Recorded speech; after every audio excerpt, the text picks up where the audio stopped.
The leftist culture war against traditional masculinity continues to gain steam as China takes a different path, and NBC News recommends you skip the turkey this Thanksgiving. I'm Ben Shapiro. This is The Ben Shapiro Show.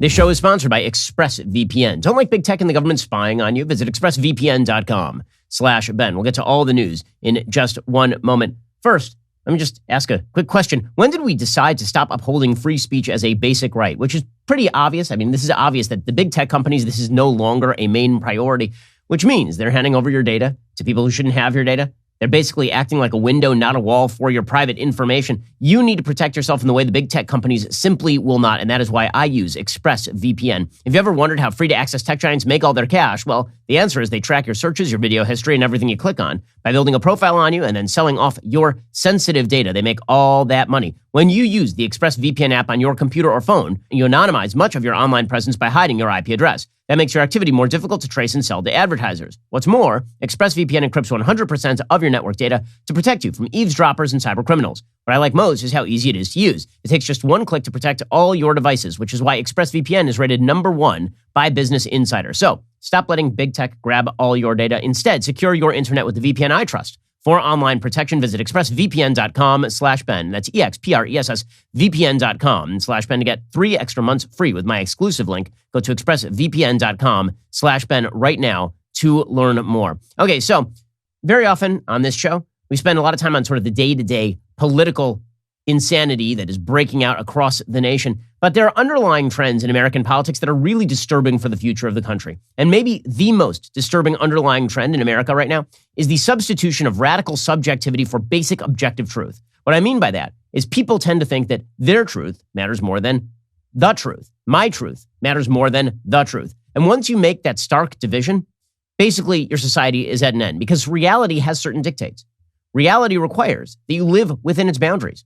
Reality means that you have to understand how the world works, how nature works, and then you have to adapt yourself to those realities. Instead, as a society, we have decided to use every means at our disposal in order to reshape the reality around us, or at least what reality can do to us, in order to prevent that reality from intruding. So when it comes to everyday life, we have set up systems whereby no one is allowed to criticize us. If we are criticized, we get very, very upset. And then we try to rig the system so no one can ever criticize us again. If fact patterns emerge that threaten our view of the world, we simply use the bottlenecking technologies at our disposal to prevent that sort of feedback loop from harming our interests and our narrative.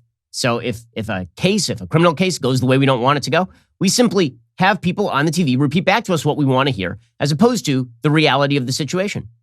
When it comes to how we wish to live our lives, how we feel on the inside, this is supposed to matter an awful lot more than how reality matters. And we are now using technology as sort of the all-purpose wonder drug. So we're creating entire artificial realities where we can live completely free of reality itself. And there is a philosopher named Robert Nozick. Robert Nozick's a libertarian philosopher, and he once posited what he called the experience machine. He said that most human beings are interested in freedom in the real world. He said, if you could be plugged into a machine where you spent all day experiencing the feeling that what you were doing was real, but where all of your activities simply resulted in success, would you do it? And he posited no, because most people still want to live in the real world. Most people want to feel like their work has real impact on other people. I'm not so sure anymore. I think that we have now created, if Karl Marx suggested that religion was the opiate of the masses, I think that we have created actual opiates in the form of online addiction, in the form of virtual realities, in the form of a media-created reality. And we feed ourselves this drug that separates us off from the reality.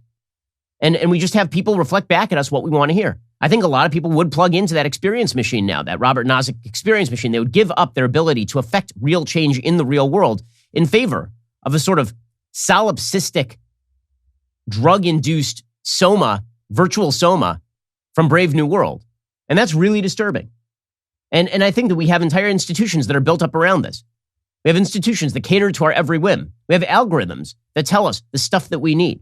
And at no point are we ever confronted with the realities of the actual real world. And when we are, we get insulted by those realities. We get angry with those realities. And there's only one problem with this, and that is reality wins anyway.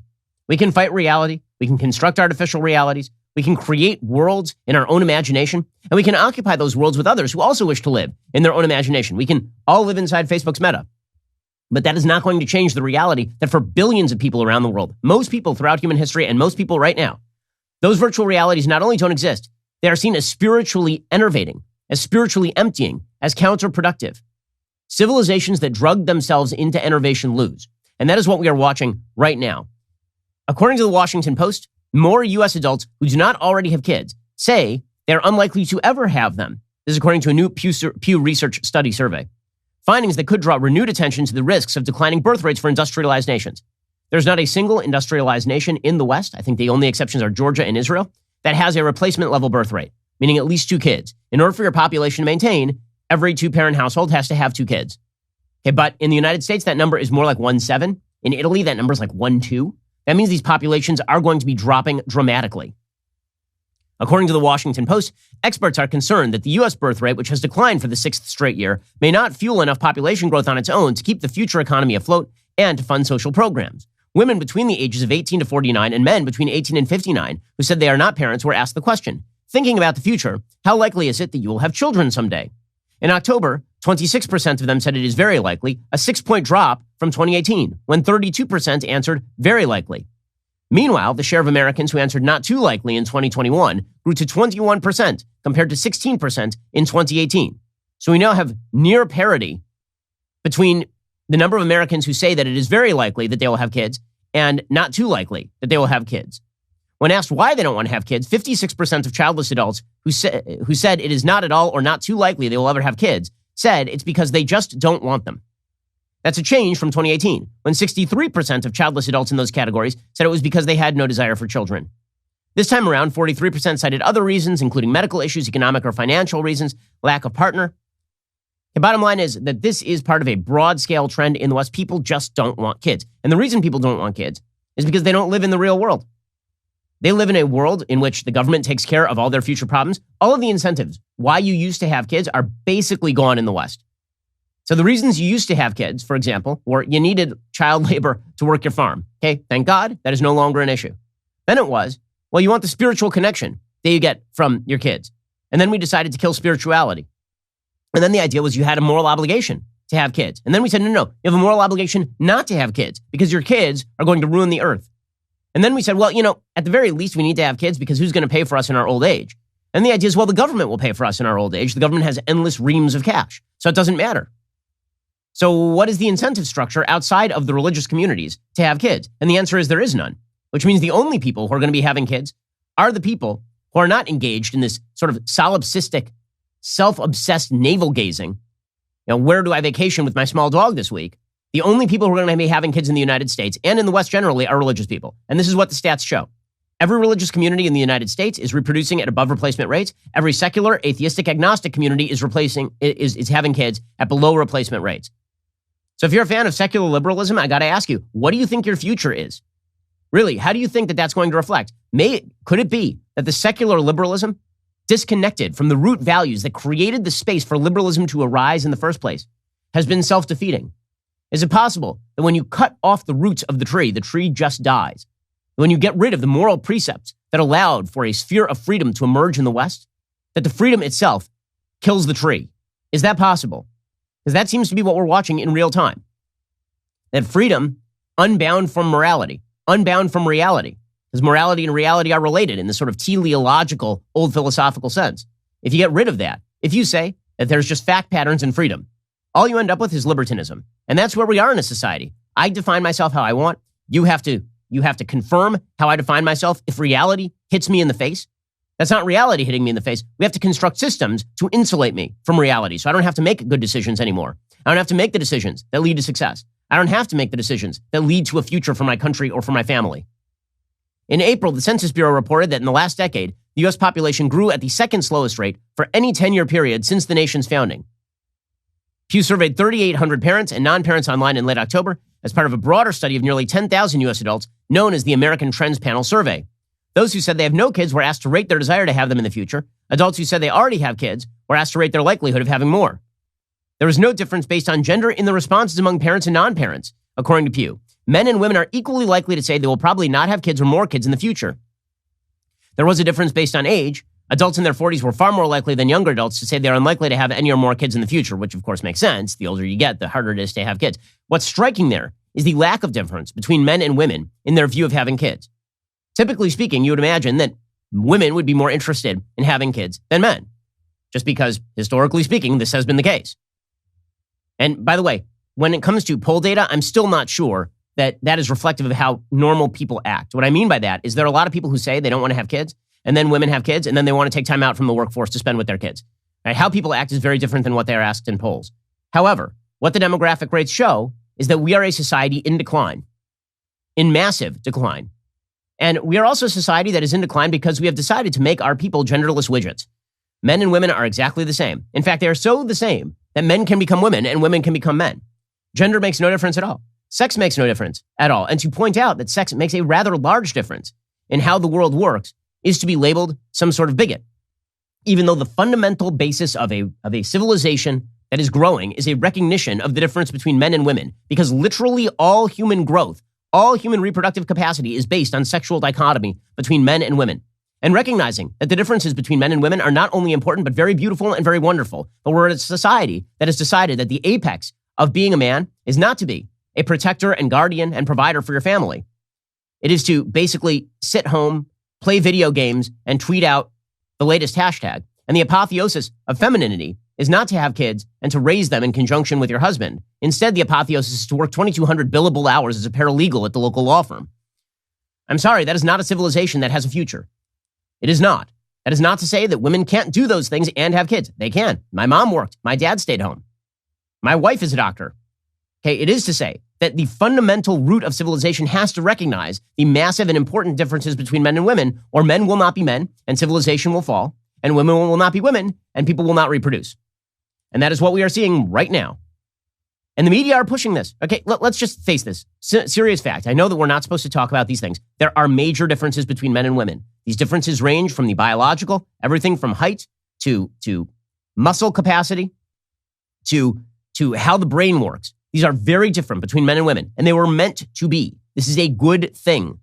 It's not just true for humans, it's true for all mammals. All mammals are rooted in sexual dichotomy. To pretend that that doesn't exist and to, as a culture, attempt to fight that is an attempt to fight reality. Reality is going to win. When I say reality is going to win, I mean there are other civilizations that are not delusional the way the United States is delusional. The way the Western civilization has decided to buy into the mass delusion of a sort of Cartesian duality between the genderless spirit and the sexed body. Okay, that is not reality. That is not how the world works. You are an integrated being. Your spirit and your body are one. Okay, they work together. This belief that you are sort of a floating ghost in the machine has not been true forever. And it wasn't true when Descartes wrote about it. But we have convinced ourselves of this phantasmic chimera, and it is not going to end well for us. In a second, we'll get to some of the differences between men and women that are quite important, and then we'll talk about why it is that we are, as a society, failing. First, let's talk about the underwear that Grace took us right now. So, my magnificent tuchus is graced right now by Tommy John underwear. When you start your day wearing Tommy John, you're that much more comfortable, so you can do everything better. Shop their Black Friday sale right now. Give the gift of comfort to everyone on your list, including yourself, with Tommy John men and women's loungewear. With over 16 million pairs sold, giving the gift of Tommy John underwear and loungewear has become a holiday tradition for families all across the country. 98% of women and men love getting a gift from Tommy John, which is why Tommy John doesn't have customers, they have fanatics. Honest to goodness, when I got Tommy John underwear, all of my other underwear went in the garbage. They were not durable, they were not comfortable. Tommy John's, they are great. They last basically forever. This holiday, make everyone in your family that much more comfortable with the gift of Tommy John loungewear, underwear, and bras. Plus, it is all backed by Tommy John's best pair you'll ever wear or it's free guarantee. During Tommy John's Black Friday sale, get 20% off site-wide at TommyJohn.com/Ben. Get 20% off for a limited time only at TommyJohn.com/Ben. Go right now to TommyJohn.com/Ben. See site for details. Okay, so there are these vast differences between men and women. These are very durable. We've known about them forever. A good paper by Jana Weisberg from the Department of Psychology in Linfield College, and Colin DeYoung, University of Minnesota Department of Psychology, Jacob Hirsch, University of Toronto. This is from a few years back, 2011, from Frontline Psychology, talking about the differences between men and women. There are these personality traits called the Big Five personality traits, and these are very durable psychological findings. There are major differences between men and women in many of the personality traits. that are expected to be present in human beings. So, for example, neuroticism. Neuroticism describes the tendency to experience negative emotion and related processes in response to perceived threat and punishment. These include anxiety, depression, anger, self-consciousness, and emotional ability. Women generally score higher than men on neuroticism, as measured at the Big Five trait level. Additionally, women also score higher than men on related measures not specifically designed to measure the Big Five, like indices of anxiety and low self-esteem. Men tend to get more angry. And so women tend to be more neurotic in the Big Five, and men tend to get more angry within this category, which makes sense. Men are more aggressive. Women tend to worry more about the details. Again, this is not true for every woman or every man. We are talking about on average. These on average differences make a very large difference in how we as a society treat maleness and femaleness. When it comes to agreeableness, women consistently score higher than men on agreeableness and related measures such as tender-mindedness, which of course makes sense. This would be altruism, empathy, kindness. By the way, you can see this in job selection. Women tend to select jobs where they have interpersonal contact reliant on empathy. Men tend to like machines. There's a reason for this, because biologically speaking, women tend to be maternal in instinct and men tend to be protective or aggressive in instinct. When it comes to conscientiousness, there's no marked difference between men and women, or at least not a durable one, across cultures. When it comes to extroversion, assertiveness, sociability, positive emotionality, gender differences are small on the overall domain level of extroversion. Women typically score a little bit higher, but that's because women score higher on warmth, gregariousness, and positive emotions. Men score higher on assertiveness and excitement seeking, right? Men are more risk-taking. This has been proved by pretty much every psychological study. Men, again, tend to be more aggressive.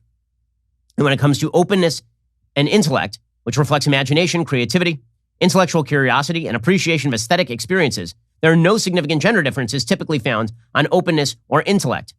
Women typically score higher on aesthetics and feelings. Men tend to score higher on the ideas facet.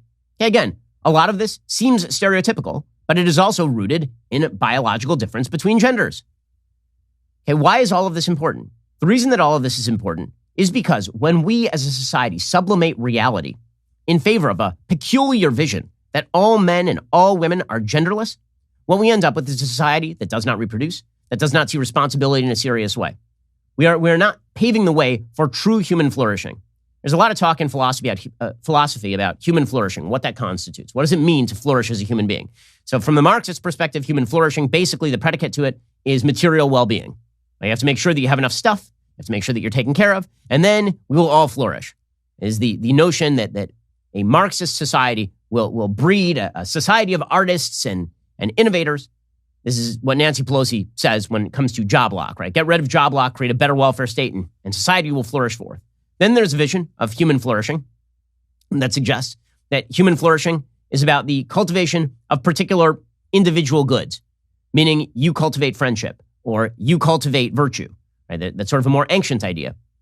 I think that when it comes to human flourishing, I think this is the Judeo-Christian worldview as well. I also think that it tends to be backed by evolutionary biology. Human beings are essentially tools. We are the Swiss Army knife of the creatures.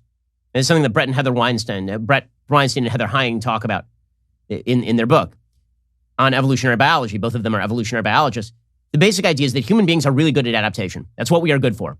And what that means is that because we are a Swiss Army knife, we fulfill particular roles. Some of those roles include learners, creative forces in the world, right? We as human beings have an instinct to create. Protectors, which typically tends to fall more on men. Guardians and parents. Maternal influences tends to fall more on women. And there are sexed roles. There are some that are less sexed, and then there are some that are more sexed. To ignore gender differences in roles is to, as a society, defeat yourself. To pretend, for example, that men and women have an equal duty to serve in armed forces cuts against virtually all of human history and also basic biology. Not to suggest that female soldiers can't do an amazing job. Many of them do. But if you are on a battlefield and you're about to fight a battle, what you would like is an army of, if you have to pick between an army entirely of men and an army entirely of women, you're going to pick an army entirely of men. They have greater physical capacity. They tend to follow orders a little bit better according to sociological studies, and they tend to be more aggressive.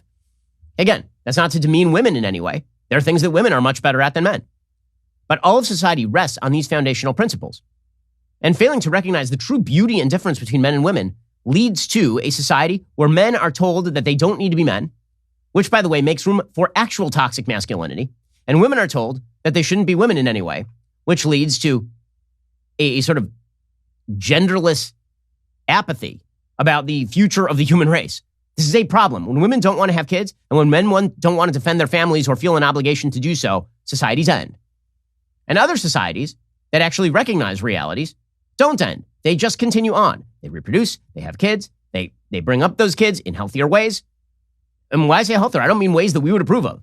I mean ways that propagate their societies, their civilizations. Healthier on almost an objective metric level. And when that happens, societies begin to crumble. That's what we're watching here in the West. I bring this up because there's an article in Politico today that's quite fascinating, all about why Republicans can't stop talking about masculinity. And the answer is maybe when you tell men, young men particularly, they have no role in our society. When you tell a society that risk-taking is bad, aggressiveness is bad, the meritocracy is bad, you end up undermining the society. And when you tell women that women ought not have kids, that abortion is the highest good, you end up with a society that is completely crazy. A society removed from reality. Well, here's the thing. Reality doesn't care. Reality is going to come for all of us. We'll get to more of this in just 1 second. First, let's talk about your sleep quality. So, you're about to pass into that food coma. Right? Thanksgiving is coming. I know what you're going to do. You're going to grab that turkey. You're going to grab those mashed potatoes, the cranberry sauce, the whole deal. I'm going to go for the stuffing, and then you're going to want to conk out. Well, when you fall asleep, make sure that you're lying on the heavenly luxuriousness of a Helix Sleep mattress. Helix Sleep has a quiz. It takes just 2 minutes to complete. It matches your body type and sleep preferences to the perfect mattress for you. Why would you buy a mattress made for someone else? With Helix, you're getting a mattress you know will be perfect for the way you sleep. Everybody is unique. Helix knows that, so they have different mattress models to choose from. They have soft, medium, and firm mattresses. Mattresses great for cooling you down if you sleep hot. Mattresses great for spinal alignment to prevent morning aches and pains. Even a Helix Plus mattress for plus-size sleepers. So, if you're looking for a mattress, you take the quiz, you order the mattress you're matched to, the mattress comes right to your door shipped for free. You don't ever need to go to a mattress store again. They've got a 10-year warranty. You get to try it out for 100 nights risk-free. They'll even pick it up for you if you don't love it, but you will. Helix even has financing options and flexible payment plans, so a great night's sleep is never far away. I took that Helix quiz. My wife and I have a firm mattress, very breathable. It is super comfortable. Just go to helixsleep.com/Ben. Take their 2-minute sleep quiz. They will match you to a customized mattress that'll give you the best sleep of your life. Helix is offering up to $200 off all mattress orders and 2 free pillows for our listeners at helixsleep.com/Ben. Okay, so if my theory, and I think the theory of evolutionary biology is correct, that human flourishing rests in fulfillment of particular roles that human beings are good at fulfilling and that are durable across cultures, roles like father, roles like protector, roles like mother, roles like empathizer, roles like community member, right? If you are designed to fulfill a bunch of roles over the course of your life, right? And like many roles, you're not one role. You're not just a dad. You're not just a brother, right? You're not just a protector. You're not just a creative force. You're all of these things. You're not just a mom. You're not just a sister. You're not just somebody who's involved in your community. You're all of these things. If we as a society boil ourselves, our identities down to one thing, we flatten out human existence and human flourishing becomes impossible. So if we boil ourselves down to, for example, just creators of economic product, that is one aspect of human flourishing. It is not the only aspect of human flourishing. And if that comes at the expense of us making the decisions that allow us to flourish in all of these other ways, society falls apart. You can have really high GDP and also a crumbling society. Similarly, if we flatten ourselves out to only our sexual instinct, which used to be sublimated to role fulfillment, right? The sexual instinct used to be sublimated to a broader role. It wasn't just you had a sexual instinct. It was that sexual instinct was supposed to come in the context of a marriage that produced children and healthy upbringing and provided the impetus for you to become a protector for your family and to become maternal influence if you're a mom. Right? These things were very important. When you separate that off and you basically say your genitals are you, right? Or your genital pleasure is you. If you say that, you have flattened out humanity to its thinnest veneer. And as a society, human flourishing becomes nearly impossible. This is why masculinity and femininity matters. This is why it matters when you are told the lie and when your kids are indoctrinated in the lie that gender is entirely malleable and that it's not important and that if you mention that it's important, it's really bad. Okay, so there's an article in Politico today trying to take this on. Okay, it's an article, a Q&A with historian Kristen Kobes-Dumez on Josh Hawley, J.D. Vance, and why manhood seems to be such a big topic on the right today. The answer is, of course, because you have millions of dispossessed young men who have been told they have no role in society. You want a healthy society, you want healthy young men, give them responsibility, give them duty, tell them they have a role in the world. As a society, we've told men they don't have a role in the world. In fact, we've told women that their roles and male roles are exactly the same. And we have told men that if they insist on roles as father and protective, and protector, this is somehow degrading to women, which of course is idiotic. Idiotic. Okay, according to Politico, Republican lawmakers and hopefuls seem particularly interested in the idea of masculinity lately. In a TV interview earlier this month, Missouri Senator Josh Hawley claimed the left was telling men their masculinity is inherently problematic. That's true. He also told interviewer Mike Allen he would make masculinity a signature political issue. Why? Because the pre-political basis of all human society is the family. You know what's really important in families? Masculinity. A dad who's a provider and a protector. That is very, very important. It is true in all human societies of which I am aware. Hawley's comments sounded similar to those of Representative Madison Cawthorn of North Carolina, who went viral last month in a video calling on mothers to raise their sons to be monsters. What he meant by that, of course, was the sort of Jordan Peterson notion that men are monsters and you have to use that aggression in positive ways. Not that women should raise men or in order to be aggressively evil, but that men are aggressive. That aggression can be channeled in defense of self and others, or it can be channeled in horrifying directions, which is what you've largely seen in American society. Men channeling their aggression toward violence, or channeling their aggression toward drug use, or just being enervated completely because their mission has been taken away from them. Vance tweeted that the Rittenhouse trial filled him with indescribable rage, said, "We leave our boys without fathers. We let the wolves set fire to their communities. And when human nature tells them to go and defend what no one else is defending, we bring the full weight of the state and the global monopolists against them." Okay, so here's Politico's objection. According to historian Kristen Kobes-Dumez, this way of talking about masculinity has its roots in conservative evangelical spaces, but it's going mainstream. Dumez wrote a book last year called Jesus and John Wayne, How White Evangelicals Corrupted a Faith and Fractured a Nation, about how the model of masculinity in evangelicalism went from emulating the qualities of Jesus to emulating those of the actor John Wayne, and how that has shaped culture and politics ever since. Well, who's to say that the values of Jesus and the values of John Wayne are in direct conflict? Why? The whole idea of John Wayne as a character is that he was an honorable man who was out defending hearth, home, and society. Right? Sometimes on the edge of the law in order to do so. Dumez says, within conservative evangelical spaces, first of all, there's the idea that masculinity is a God-given thing. Okay, that's not just the idea of conservative evangelicals, by the way. That masculinity is a God-given thing. It's a biology-given thing. And I'm sorry to break it to secular liberals, but masculinity is baked into the cake. Okay, that is not just a question of God making it that way, although as a religious person, I believe he did. I believe male and female, he created them. But I think that's a reflection of basic human biology. And by the way, all mammalian biology. But, says Kristen Kobes-Dumez, when Hawley is talking about an attack on men and saying the left is attacking manhood and that they hate this country and don't believe in gender, all of that sounds very familiar. In white evangelicalism, this has been a refrain for decades now. By the way, try again. This has not been a refrain for decades now. This has been a refrain since the Bible. Okay, the Bible has explicit bans. I mean, I'm rather familiar with the first 5 books. The Bible has explicit bans on men dressing as women and women dressing as men, for example. Says this quote-unquote scholar, in evangelical spaces, Christian manhood has long been equated, particularly in conservative circles, with a kind of rugged, militant quality. It's not just about rugged and militant. That's not what it's about.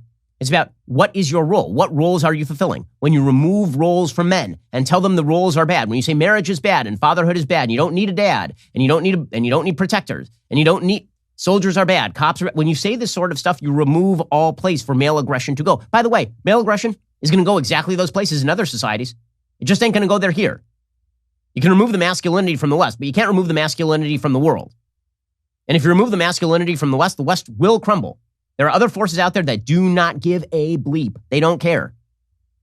But, says this scholar, this is a kind of reactionary masculinity that emerges in the 1960s and 70s in conservative evangelical spaces, and more broadly, in American conservatism. The context here is important. Coming out of the post-war era, there was a baby boom. Traditional family values were all the rage, at least among the white middle class. Well, no, they were all the rage among everybody. During the baby boom, the black single motherhood rate was below 20%. Today, it's above 70%. Then you have this disruptive moment in the 1960s, says this writer. You have the civil rights movement, which is particularly disruptive in the American South to the status quo. You have the early feminist wave and second wave feminism of the 60s, and very importantly, the Vietnam War and the anti-war movement. All of these are seen to destabilize the social order. Conservatives are particularly concerned. In all 3 of these cases, it's the assertion of white patriarchal authority or power that can restore order.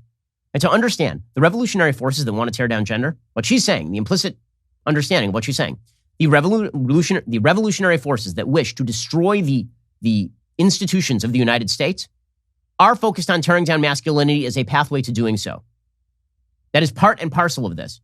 Because if you have men who are willing to defend those institutions, then the institutions won't fall. Right? So she says that the assertion of traditional masculinity would have been against, for example, the civil rights movement. That's weird, because it seems to me that there are plenty of good, powerful, strong men who are standing up in favor of the civil rights movement. I was unaware that it was enervated hippies who were leading the civil rights movement, as opposed to strong, powerful men and strong, powerful women, all of whom were gendered at the time, because we're talking about the 60s, not the 1990s and not the 2010s, who were leading that movement. The inherent feminization of powerful civil rights movement is pretty astonishing. I mean, I think you'd be very hard-pressed to make the case that either Martin Luther King Jr. or Malcolm X were effeminate men. That's a very difficult case to make. But, says Dumas, I think that this language is becoming more useful in the wake of the Trump years. There's a lot of history, particularly of Republicans, unfavorably comparing Democratic men in masculinity against a stronger, more rugged American manhood. It kind of had a resurgence during the Obama presidency. It was very popular for Republicans to impugn his masculinity and to question his manhood and his strength. Okay, well, I never questioned Barack Obama's manhood. He's a father with kids, which to me is the mark of a true man. I questioned his assertiveness in foreign policy. I questioned his policy priorities, which seemed to me not to foment the kind of aggressiveness and masculinity and risk-taking that you need as an actual society, which brings us to where we are in terms of policy today. Because it's not just a question of degrading men to the level of the genderless. It's also a question of, as a society, do you get rid of masculine values like risk-taking? Risk-taking tends to be a more masculine value. Okay, do you get rid of those values in favor of a broader value of empathy as a society? And if you do, what does that do to society? And the answer is, it destroys your society. Because when you get rid of the risk-taking, when you get rid of the innovation, when you get rid of the harsh realities that both provide the incentive for risk-taking but also punish stupid risk-taking, then you end up with a society that is completely stagnant. Which is why, for example, the University of California is now deciding that in favor of empathy, they're going to get rid of standards and innovation and risk-taking and reality. Reality must be shielded. You have to shield yourself from reality. So for the foreseeable future, there's no standardized testing for the University of California. Why? Because minorities weren't getting in at the rates that the UC wanted them to get in. So they just got rid of the standardized test, which, by the way, is kind of racist, because the idea is that black people apparently can't do well enough on tests in order to be admitted. So you have to set up a different metric where they will do well, which seems rather both paternalistic and sneering at black Americans. It is not true, by the way. Black Americans are fully capable of doing well on tests. But the notion is that if we get rid of the metric, then everything it gets all better. Get rid of the standards, get rid of the requirements, get rid of the metrics, get rid of the requirement that you work hard and that you take the risk, and society somehow improves. That's a lie. We'll get to that in a second. As I say, there are other societies that are waiting with bated breath for us to do exactly this sort of stuff. First, there's still time to make a positive impact on your budget before year-end. Mortgage rates remain near money-saving lows. Now, you might be thinking, why? My mortgage is fine as is. Well, what you should be asking is, how can my mortgage work for me? That answer can be found in American Financing, America's home for home loans. They will give you sound advice. They're not going to pressure you. They're not going to give you a hard sell. Instead, their salary-based mortgage consultants get to know you so they can lead you to greater overall savings. It could be as simple as finding a shorter loan term or consolidating debt. There's more to refinance than just a lower rate. And through this, they save customers up to $1,000 a month. That's a lot of money. So why not see what they can do for you? Make the 10-minute call right now before the rates are gone. 866-721-3300. That is 866-721-3300. Or visit AmericanFinancing.net. NMLS 182334, NMLSConsumerAccess.org. Again, I think the mortgage rates are going to go up sometime in the near future because the Fed is beginning to taper. I think they're going to have to make debt more expensive. This means mortgage rates will rise. Now is a great time to refi before that happens. Head on over to AmericanFinancing.net or give them a call at 866-721-3300. Okay, so as a society, if we embrace empathy to the exclusion of aggressiveness and merit and risk-taking and standards, we will die. A society needs both empathy and aggressiveness. It needs male and female. These are characteristics that, by the way, again, have been seen in every society since the beginning of time. And this is not to deny that there are women who can be more masculine and men who can be more effeminate. It is to say that on average, there are differences in quality between male and female, as everyone understands, and that these qualities are very important in a society and should be pressed forward, fomented, and fostered by a society that remains healthy. Okay, so in other countries, by the way, they're not doing this. In other countries, opposing civilizations, they're not playing games with any of this stuff.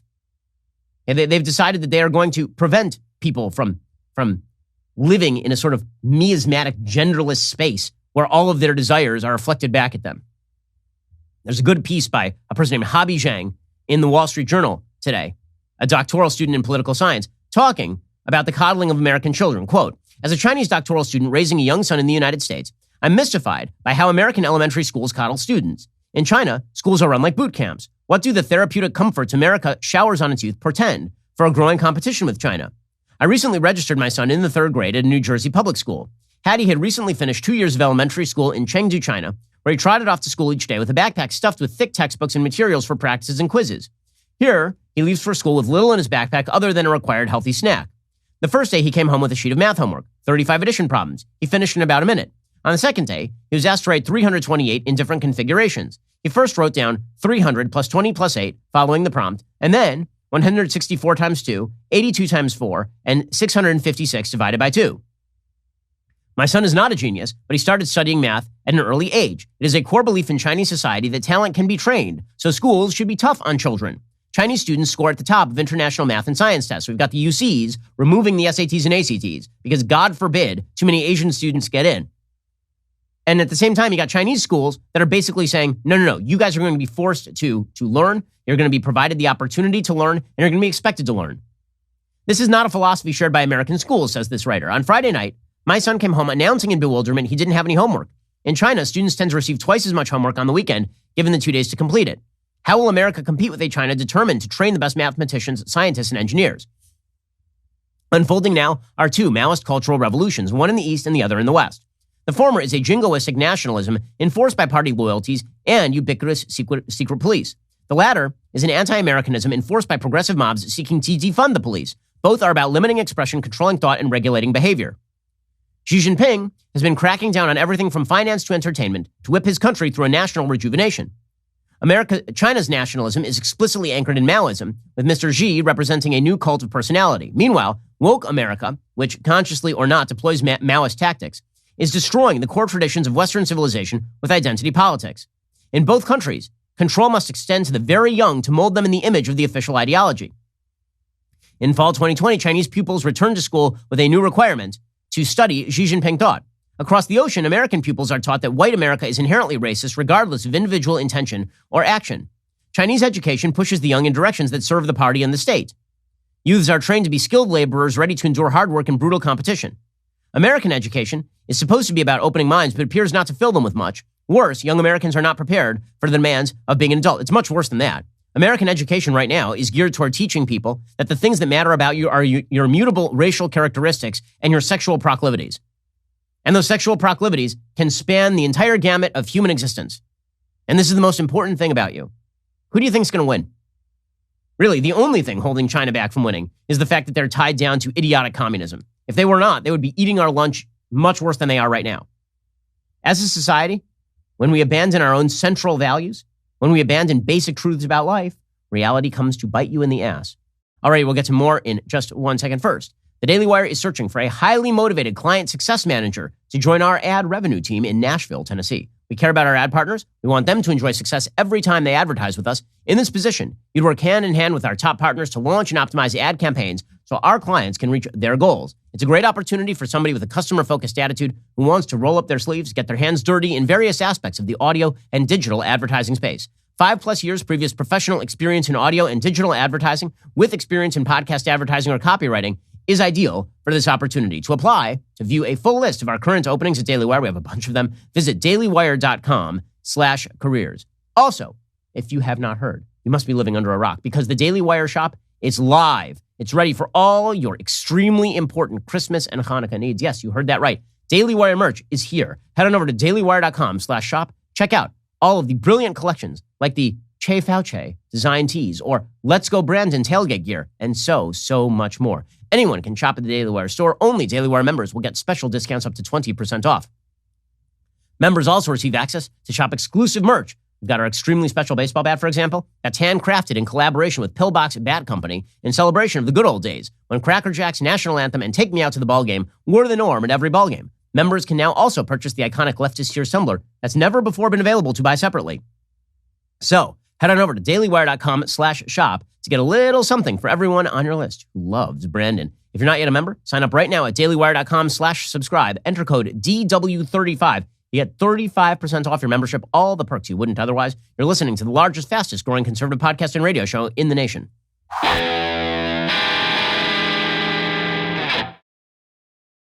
Societies that have confidence in themselves stand up for their centralized values and for their heroes. Well, meanwhile, societies like the United States, we removed Thomas Jefferson statues, according to the New York Post.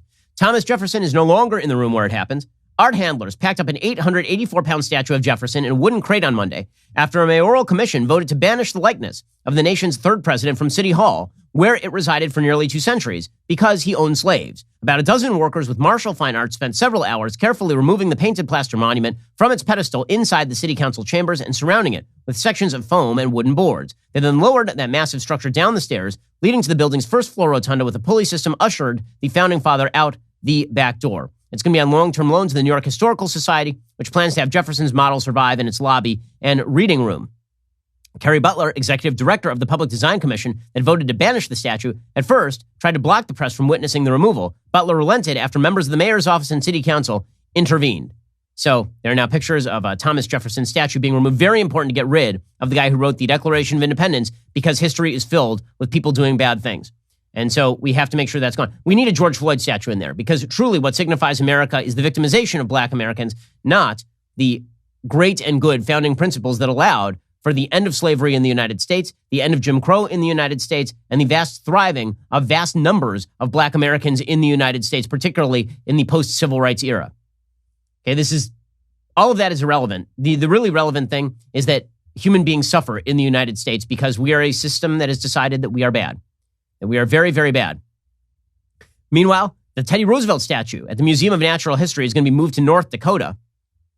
The Teddy Roosevelt Presidential Library Foundation, set to open in 2026, said in a statement it had entered into an agreement with the city of New York for the long-term loan and reconsideration of the equestrian statue designed by James Earl Fraser. This is according to the New York Post. That announcement came 5 months after the New York City Public Design Commission voted unanimously to relocate the bronze effigy of the nation's 26th president amid claims it symbolizes colonial subjugation and racial discrimination. It was vandalized with paint in 2017. Well, the idea, I love this, the library agreed the statue is problematic in its composition. Moreover, its current location denies passerbys consent and context. Yes, if you are faced with the reality of a statue, you have not given your consent to be faced with the reality of the statue. By the way, that naked man peeing on the street in New York City, you didn't give your consent for that either, but that's freedom. Freedom is a man peeing on the street or prostitutes walking the lanes, and you living in that society. That's true freedom. That's the true blessing of liberty right there. But if you have to walk by a statue of Teddy Roosevelt, you did not give your consent for that. For you to walk by that inanimate object that's not bothering you in any way. That one you didn't give your consent to. But we don't need your consent for the homeless man crapping on the sidewalk to do that in front of your children. This is the society that we are creating for ourselves. And this is what happens when what you value is your own sense of self-pity over the realities of the world. History is filled with bad things. History is also filled with institutions built before you were about. And the belief that the world began spinning when you were here, and thus you are the great moral arbiter of the universe and get to reshape the universe in line with all of your thinking, is destroying the country. It's destroying everything from history to race to sex in the United States. And it's really, really ugly. If we wish to survive against the forces of nature that exist outside of us, we're going to have to come to terms with the fact that reality does exist. Biological reality exists. Historical reality exists. The reality that your singular choices in life make a very large-scale difference in how your life turns out, that's a reality that exists. And if we just decide that we're going to blind ourselves to that reality, well, we can wander around blindly until we stumble directly into the fire of reality, and it is going to burn. It's going to burn an awful, awful lot. Speaking of the fire of reality, so this situation in Waukesha, Wisconsin continues to percolate. We still do not know why the person, the 39-year-old black male who decided to drive a car into a crowd of children, why he did that, we don't know. And we probably will never find out because we are not allowed to ask such questions, because to ask such questions might reveal that certain ideologies are not, in fact, good. According to the U.S. Sun, the suspect in the Christmas parade rampage that killed 5 revelers wrote an anti-Donald Trump rap and declared F the pigs, according to songs posted online. One of his songs includes the lyrics, "They're going to need a cleaner for the bleep we did. All my killers at Gacy, where them bodies hid." Here's a little bit of his brilliant rap. This that Malcolm X shit, revolutionary. This for my in the can, eating commissary.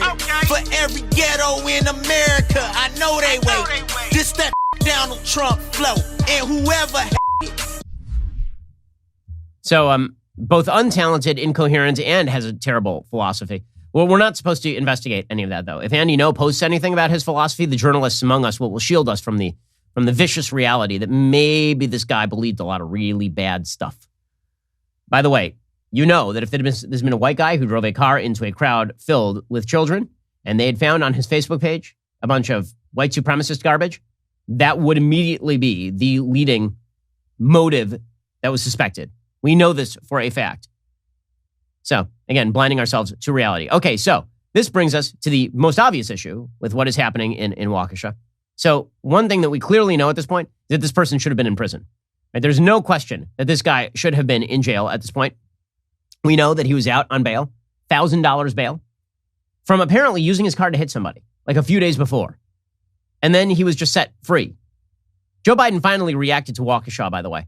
It took him like 48 hours to react to Waukesha. Suffice it to say that if the races had been reversed, it would have taken less than a second and a half, right? If it had been a black guy, if it had been a white guy driving a car into a crowd of black kids, Biden would have been to the microphone before the car had stopped moving. But this was a black guy using a car to hit a bunch of white kids. And so apparently that's a different thing. You got to be considered about it. By the way, you should be considered in both situations. Here's Joe Biden finally sounding off about Waukesha. We know this morning that 5 families in Waukesha are facing fresh grief of a life without a loved one. At least 40 Americans are suffering from injuries, some of them in critical condition. And an entire community is struggling to cope with the horrific act of violence.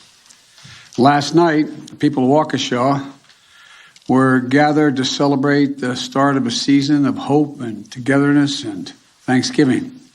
This morning, Jill and I and the entire Biden family, and I'm sure all of us, pray that that same spirit's going to embrace and lift up all the victims of this tragedy.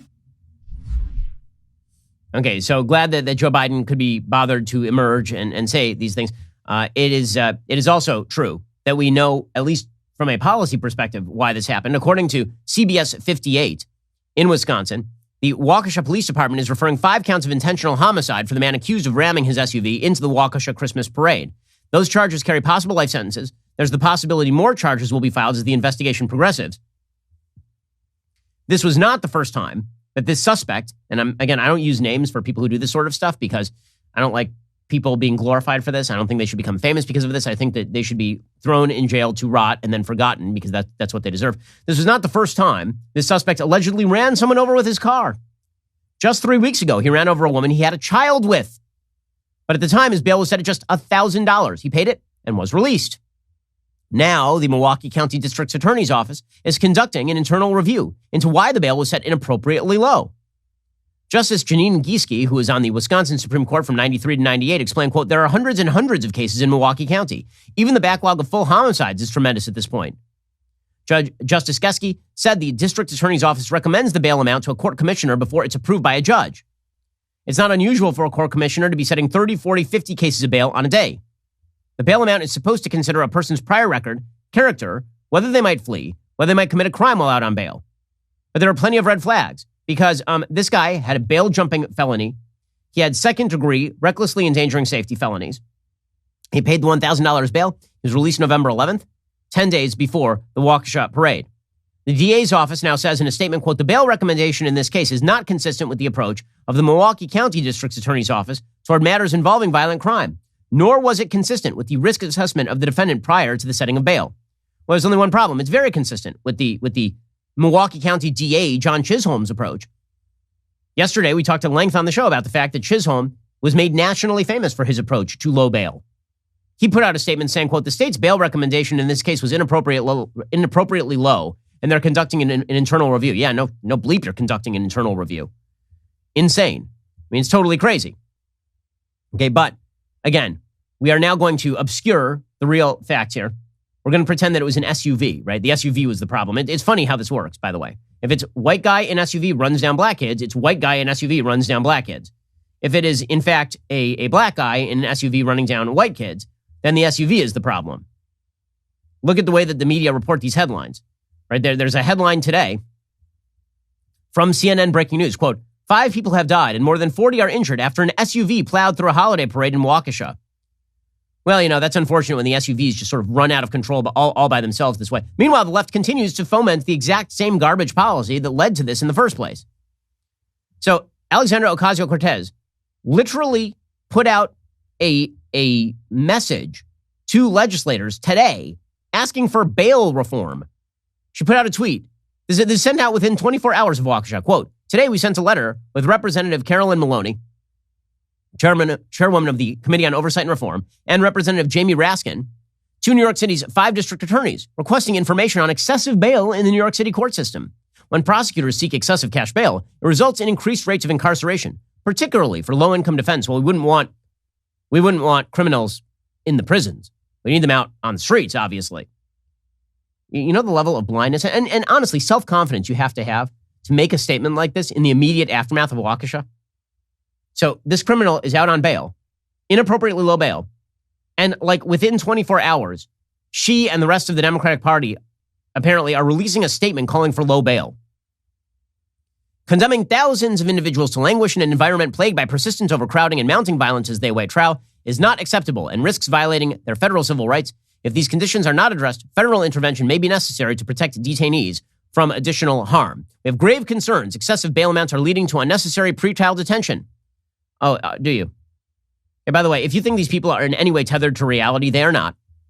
Perhaps the funniest clip of the day, Jonathan Swan of Axios, who is basically like Jon Stewart now. He just interviews people and he asks them really obvious questions and they have no idea how to answer them. I can't tell you how many of these almost parodic videos Jonathan Swan has put out at this point where he asks someone a very obvious and clear question and they have no idea what to say about it. So he was interviewing the execrable Rashida Tlaib, one of the worst members of Congress. She's just terrible, vicious anti-Semite, terrible person. So he asked Rashida Tlaib about her plans to basically unleash criminals across the United States. It goes poorly for Rashida Tlaib. To what extent have you wrestled with any potential downsides of releasing into society every single person who's currently in a federal prison? Yeah, I think that everyone's like, oh my God, we're going to just release everybody. That's what the back says. But did you see how many people are mentally ill that are in prison right now? No, I know, but the act that you endorsed actually says release everyone but in 10 years. But think about it, who are releasing? But there are like human traffickers. Oh, I know. Child sex. So, but you're saying, do you mean that you don't actually support that?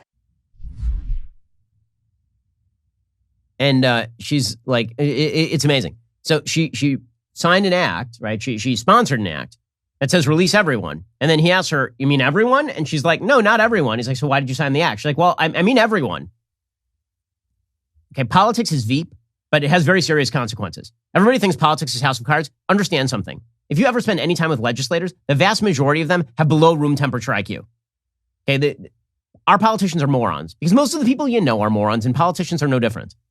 Okay, but what they do has vast national ramifications. But if you just shield people from reality and pretend that what they are saying makes a lot of sense, then you're fine. You can pursue whatever delusional policy you want without any sort of eye on the ramifications. This is why D.C. has now recorded its 200th homicide of the year. That's a mark they haven't seen since 2004, according to the Washington Post. Homicides rose in 29 major U.S. cities through September compared with the same period last year, and they were up last year too. Killings across the country spiked nearly 30% in 2020, according to the FBI. Baltimore is now past 300 murders for the 7th consecutive year. Homicides in Philadelphia reached 496 on Sunday. That's 14% higher than this time last year. Officials in the district and across the country say there's no simple explanation for the increase in deadly violence. District leaders have offered many possible reasons, including the proliferation of illegal firearms, their use in seemingly minor disputes, and pandemic-induced disruptions. Well, I have an answer for you. It's really, really easy. Not enough cops, too many criminals on the streets. End. That's the whole thing. Done. Was that super hard? I feel like it was really easy because I said it inside of 10 seconds. But we all have to pretend, again, shield people from the realities of their own bad policies. That is the important thing. Make sure that nobody has to face the consequences of their own stupid notions of how the world ought to work. The consequences are just borne by everybody else. Right? The consequences are just borne by the most vulnerable and the weakest and by the society at large. Again, shield yourself from reality, but reality ain't going to shield itself from you. Reality is coming for you one way or another. Now, speaking of reality coming for you one way or another, Joe Biden apparently wants to run for re-election. Yeah, good luck with that, Joe. Forget about running for re-election. The guy can't even hobble for re-election. So Jen Psaki, she said yesterday that Joe Biden wants to run for re-election, which would be the first time that an actual physically brain-dead human being has run for president of the United States. We have some people who are pretty close, but I'm not sure that we've ever had a person whose mind has actually turned to mush running for president of the United States again. That's exciting stuff. There were reports that President Biden was telling allies that he's going to run for re-election in 2024. Can you confirm, is he going to run in 2024? Is he telling staff that? Yes, that's his intention. So that's good news. By the way, Joe Biden says that he's going to run in 2024, and he brags that he has a jobs presidency and a small business presidency. Let me remind you that right now he's attempting to force every small business with more than 100 employees in the United States to vax their employees, that he wants all of these employees apparently out of a job or to obey him. Those are the only two possibilities. Also, he has created massive inflation, supply chain bottlenecks, and he wants to raise taxes, corporate taxes, on everyone with an LLC. But don't worry, this is a jobs presidency and a small business presidency, says this delusional old man. America's small businesses are the primary job creators, innovators, and drivers that power our economic progress. That's why it's a powerful statement of the faith that we have in our country, where our country and our economy is heading. That small business creation is surging in America today, which is why I'm proud to say, if you look at my presidency so far, it's a jobs presidency. And it's a small business presidency. No one believes this, which is why he's at 36% in the approval ratings. Also, Joe Biden is just lying about things. He says more people have more money in their pockets even after inflation. Statistically speaking, this is not true. Wages are actually down compared to inflation now. Things are getting better for American workers. Higher wages, better benefits, more flexible schedules. Balance sheets for American families are better as well. Savings are up. Home equity is up, credit card balances are down. And if you continue and combine the wage increases we've seen with the direct relief my administration has provided to middle-class families, the typical middle-class family's disposable income has actually gone up 2% this year, even after accounting for higher prices. Is he kidding? Okay, real wages are down. Everyone knows real wages are down. I mean, even Janet Yellen is concerned about it. She says, yeah, we're on a strong growth spurt at the moment. They're just going to try and talk their way through this one. Here's Janet Yellen, who is just terrible at her job. If the Fed acts quicker to pare back its stimulus and acts quicker to raise interest rates, does that risk a recession or choking off the growth? Well, I see the U.S. economy being on a strong growth spurt at the moment. Unemployment has been falling fast. We have seen over 500,000 jobs a month since President Biden was elected. And I think that's going to continue into next year, driving down unemployment. So, yeah, good luck with that. Meanwhile, NBC News is saying maybe you should skip the turkey. Inflation isn't real, but you should skip the turkey, says a correspondent for the Today Show. While we are on the topic of something that could be controversial, perhaps forego the turkey. Bear with me. Ooh. I know that is the staple of the Thanksgiving meal. However, some people think turkey is overrated, and so it tends to be the most expensive thing on the table. Maybe you do an Italian feast instead. And I will say this. If you tell everyone you're having a Thanksgiving without turkey, some guests may drop off the list, and that's a way to cut costs too. Oh, well, that sounds great. Just lower your expectations, guys. Wear a sweater, like Jimmy Carter. Lower your expectations. Here's the nice thing. Okay, so there's some people out there who try to fight reality. I root for it. I root for reality because in the end, reality wins anyway. And we can either adapt ourselves to reality with systems that make sense. Right? The notion of natural law, where we adapt how we behave to the realities of both what humanity is and to how the world works, that is a better system. Reality is going to win in the end. That is the comforting thought I always have. I get a lot of questions from people about the future of the country, the future of civilization. Are you pessimistic or optimistic? Well, always in the short term, I'm pessimistic, and always in the long term, I'm optimistic, because here's the thing. Either we learn or we get clocked. We might get clocked first, but we are going to learn. Alrighty, we'll be back here later today with an additional hour of content. In the meantime, go check out The Michael Knowles Show. That's available right now. I'm Ben Shapiro. This is The Ben Shapiro Show.